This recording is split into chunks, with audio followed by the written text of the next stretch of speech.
Hey there, everybody. It's your girl Barbie J here with her recap and review of Tyler Perry's comedy drama, The Oval, Season 5, Episode 11, Recovery. And this episode starts off just the way the other episode ended.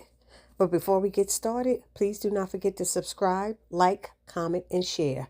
Subscribe to this channel, like the thumbs up, write a comment, and share because sharing is caring.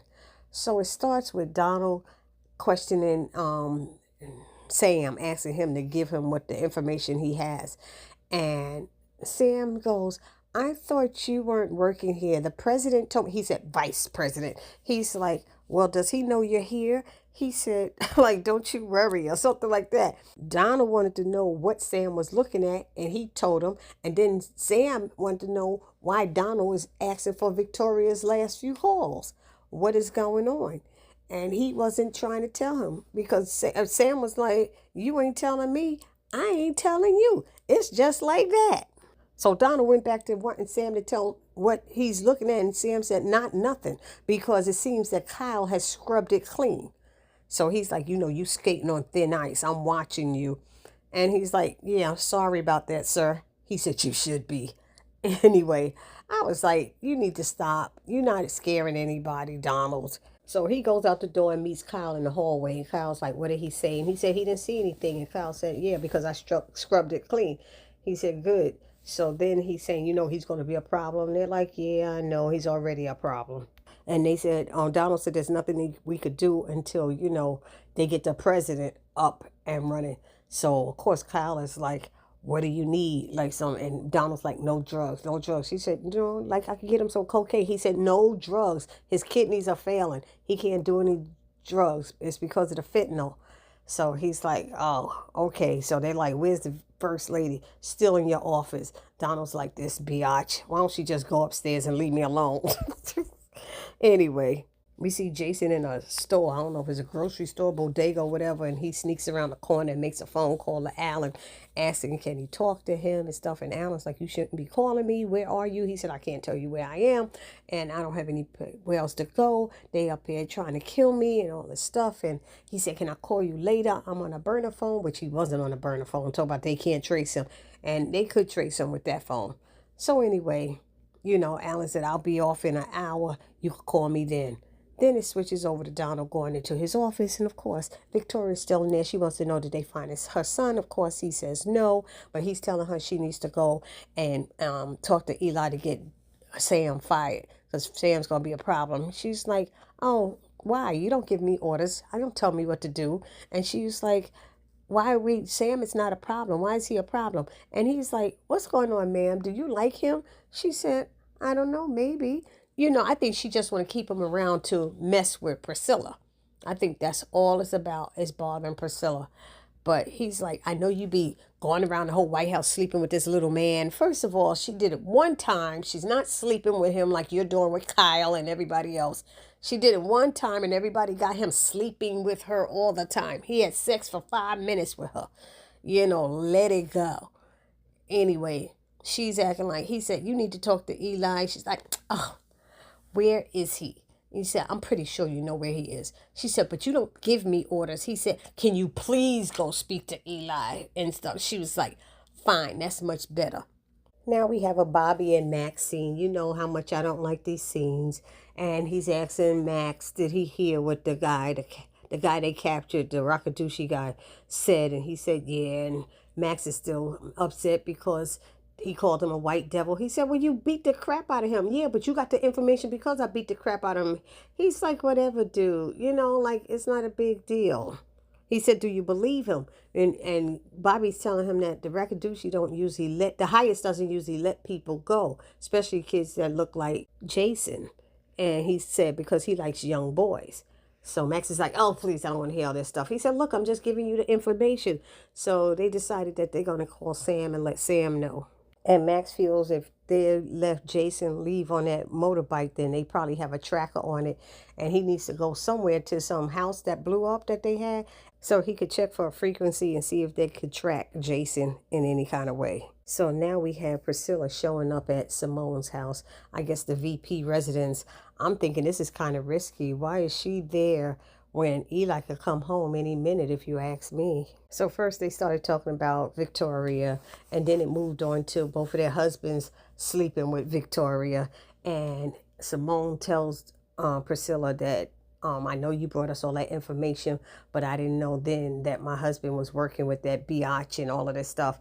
So, then they spun it and blamed Jason for doing everything. She said, well, Jason did kill Jean. She said, yeah, but he's our only hope. And of course, Priscilla doesn't think that's a good idea, but they felt sorry for each other with their husbands. They can't trust their husbands and what they're going through with them because they're with this doggone Victoria. Then Simone lets her know that she's working with the FBI.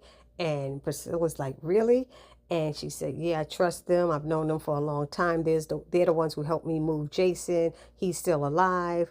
Blah, blah, blah. She let her know that Sam is aware and knows about it. And Priscilla's like, really? Sam knows? Yes. And then Priscilla did say what she can say is Sam is reliable and trustworthy and that he does do his job well.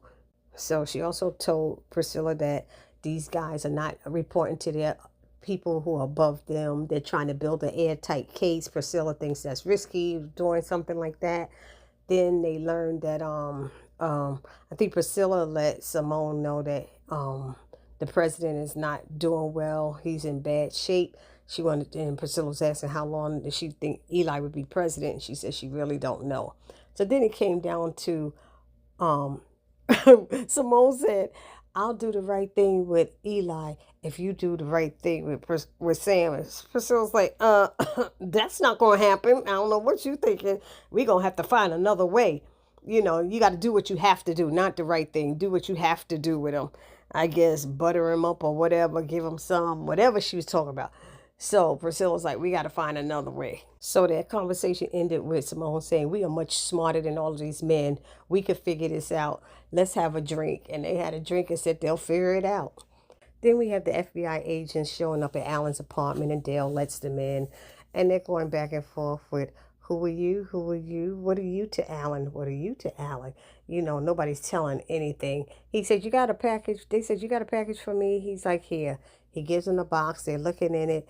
And then he's like, the female agent goes, is this where Allan's girlfriend was killed? He said, who are you people again? What agency you from? She's like, we didn't say. He said, well, your badge is saying that you're federal. Your badge is saying you're an officer and that you're federal and stuff. And that's when Kyle knocks on the door and they're like, who, you expecting company? He said, no. So they said, ask who it is. He said, who is it? He said, Kyle. They're like, who's Kyle? Oh, this idiot I got caught up with, blah, blah, blah, blah. They like, open it, because they had pulled out their guns. So they went in the bedroom and told him to open the door. And he opened the door and Kyle started running off his mouth.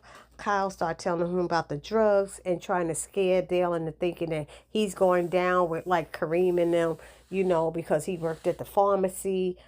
Saying that the drugs that was taken almost killed the president. He's telling him to come stay with him at his apartment. Don't be staying here with this loser, because Allan, we could put everything on Allan. He said, I don't want to put everything on Allan. And he said, no, I don't need your help protecting me because I didn't do anything, and Kyle was trying to find a way to get Dale to his house.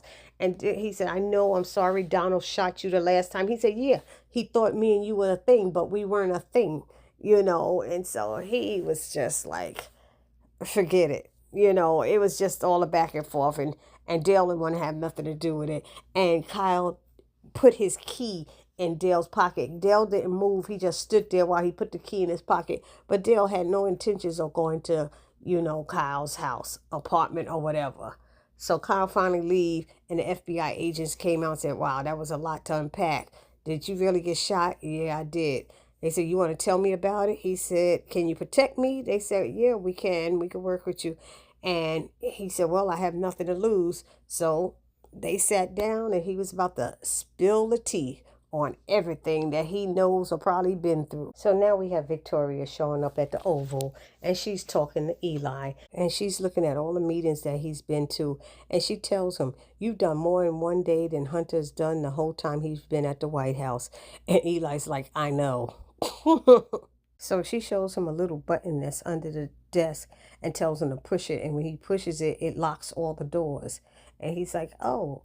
And so she said she's never had sex on that desk, and she's going to have him screaming her name. So he said, oh, let me get you a drink. She said, no, you sit there. I'll get you the drink. And she made the drinks and stuff. And then they toasted to running the whole damn world. I was like, wow, it's like that.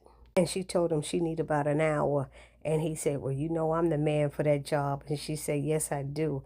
And then she told him that she loves him. And they took a sip of, but he didn't tell her he loves her back.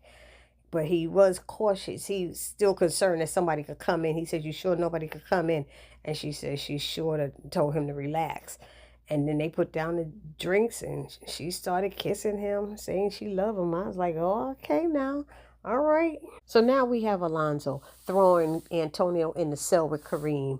And Antonio's yelling, get this bag off my head. Get me out of here. Yo, get me out of here. And Alonzo throws his hat in there with him. I was like, why he care about the baseball cap? But it seemed like he threw it in there with him. And so Alonzo left. And then he heard somebody, Antonio heard somebody next to him. He said, who's there? And Kareem said, it's me. And he's like, yo, get this bag off my head. He said, I'm cuffed too, dude. Relax. And then he took it off with his feet. And he's like, what's going on? And he's like, you gave me up. You set me up. He's doing all this yelling. And Kareem's trying to tell him, they tried to kill me. They tried to shoot me in the head and blah, blah, blah, blah. If you tell them what they want to know, you won't get, we could live. I'm trying to save us. I ain't trying to get us killed. And Antonio's getting mad. And he's like, I don't like this or something like that. That's messed up what you did. I'm going to be singing. I'm going to sing like a canary. I'm just going to tell everything. He said, dude, don't do that. Just tell them what they want to know. And Kareem told him, I don't want to do this anymore. I don't want to sell the drugs out of my pharmacy anymore. And he was like, you did it and you got paid. So don't come at me with that and stuff. I have to hit a body from you. He's like, shh, don't be telling stuff like that. Don't be saying that in here. You need to keep quiet and just tell them what they need to know. And Kareem told him, if we get out of this alive, I'm making changes. I'm doing things different, and that doggone Antonio, he like a little sissy. He's soft, and he talking about he deal with thugs all the time, but he's soft like butter if you ask me. Y'all put it down in the comment section and tell me what y'all think about Antonio. So now we see Lily coming downstairs in her house, and she gets down there, and they got that guy, the police officer, bloodied and handcuffed on his knees, and one of the Secret Service guys standing next to him.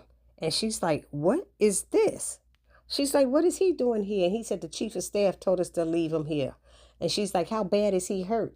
But the Secret Service guy didn't answer. And he kept telling her that the guy is dangerous and, he can't leave them alone, because she was like, leave us. And he said, no, I can't do that. I have to stay here. And he stayed there, and they talked and discussed, She kept saying she's sorry about what he's going through. He said he was just trying to help her. He thought he was doing what was best. And then he asked, who did he kill in the bed? Did the person die? She said, yes. And then she told that her husband likes to have affairs. And he said, oh, who did I kill? Did I kill her? And she said, him. He likes to sleep with men. And I was like, dang, she had to tell that with the Secret Service guy standing right there. So he let her know that they're going to kill him and that it's okay, but he wanted her to give a message to his little daughter at home and stuff. And she said she'll try to make sure that he doesn't kill him or something like that. She was going to try, but who knows what's going to happen with Donald. Donald's a little punk, So she offers him some water, and he said he'd rather have a drink. And so she said, I can do that. And she went to get the guy a drink. So now we have Alonzo showing up in Hunter's bedroom, letting him know that he got both of them down in the cell downstairs in the bunker. Let's put it that way. And he said, good, bring them up the back staircase. Don't let anybody know that they're here. And he's like, okay, sir, give me your gun. He said, sir, no. He said, give me your gun. He said, sir, let me handle it. He said, let you handle it. He said, yes. He said, because if you use that gun and shoot, Secret Service going to come running in here. And we don't want that. Please let me handle it. He said, it's not going to give me the same satisfaction. But he said, okay, fine. He said, where's my wife? He said, in the Oval. He said, okay, don't let her know. And then he go, wait. Why is she in the Oval? He said, I don't know. But what's so strange to me is how Hunter keeps blaming everybody else for trying to kill him. And he's not taking ownership of his actions. He's responsible for his own health. He's the one who's the cokehead and wants to keep doing coke. So, and he keeps sending people out to get him coke. He don't care where they get it from. He just wants it and he snorts it. He's the one that tried to kill himself. He's the one that put himself in danger. So now he's wondering why Victoria's in the Oval, and it switches over to Kyle coming to tell Donald, one, that they didn't find Jason, but that the calls were coming from inside the White House and that Jason is in the building.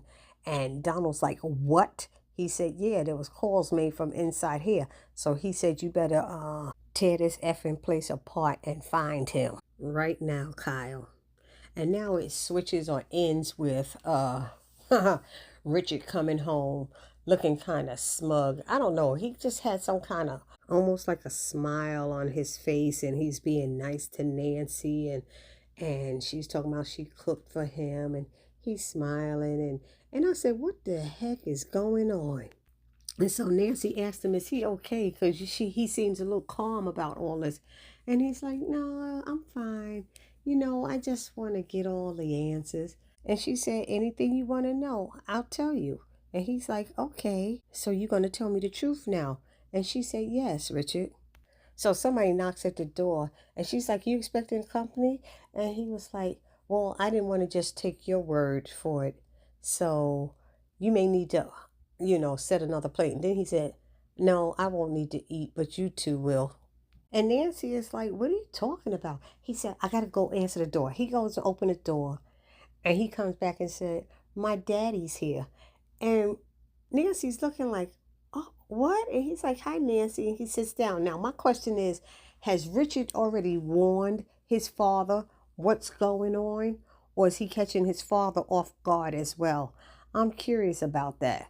Because the way he's smiling and smirking, it seemed like he would be disgusted with his father as well, not just with his wife. And actually, I'm wondering if his father knew that Pinky was his son. And if he did, how come he didn't tell Richard about it?